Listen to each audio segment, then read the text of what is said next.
बहुत समय पहले की बात है। जंगलों में एक क्रूर डाकू रहता था। नाम था रत्नाकर। वह राहगीरों को लूटता मारता, उस धन से अपने परिवार का पालन पोषण करता।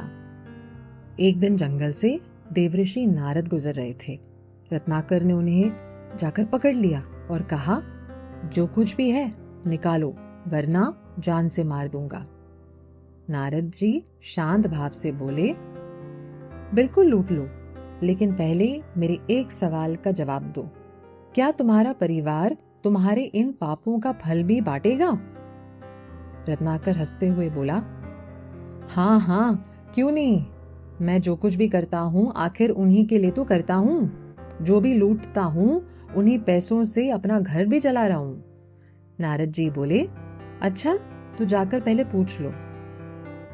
रत्नाकर ने जाकर अपनी पत्नी, अपने माता पिता और बच्चों से पूछा, क्या तुम मेरे पापों में भी भागी बनोगे?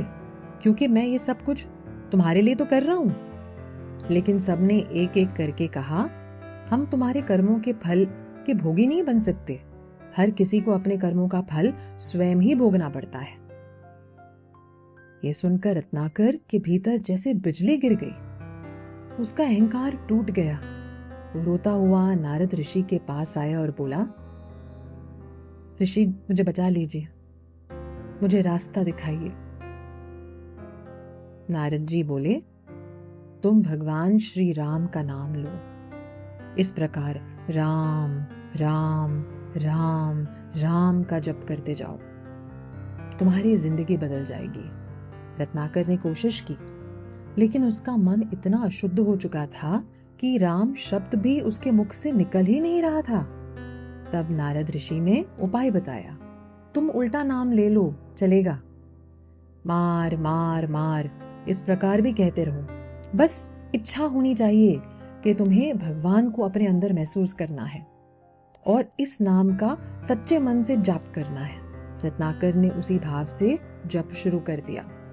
मार मार मार, धीरे धीरे करके राम राम राम में बदल गया।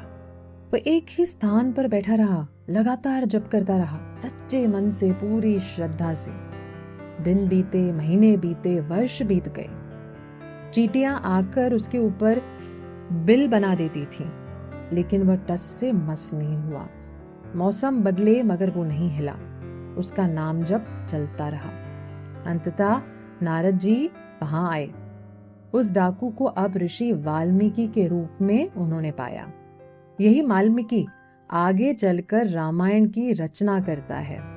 जो कभी राम का नाम नहीं ले सकता था, वही राम का इतिहास लिख गया। ये होती है नाम जप की शक्ति।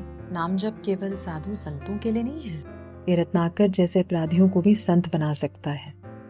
तो ये मत सोचिए कि मैंने इतने पाप किए हैं, नाम जप से मेरा कुछ नहीं होगा, या मेरी डेस्टिनी है। भगवान भी इसे नहीं बदल सकते, जरूर बदल सकते हैं। उनके अनुग्रह से कुछ भी हो सकता है। इसीलिए आपको अपने हालातों से या आपने जो पाप किए हैं उनसे हार नहीं मानना है। सच्चे मन से नाम जप की साधना अपनाइए।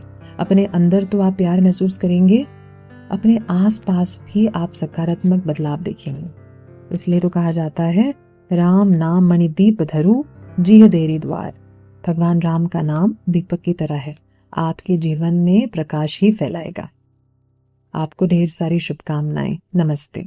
अगर आपको ये वीडियो पसंद आया और इस चैनल से ज़्यादा आप इंस्पिरेशन और टूल्स सीखना चाहते हैं तो हमें सब्सक्राइब ज़रूर कीजिए।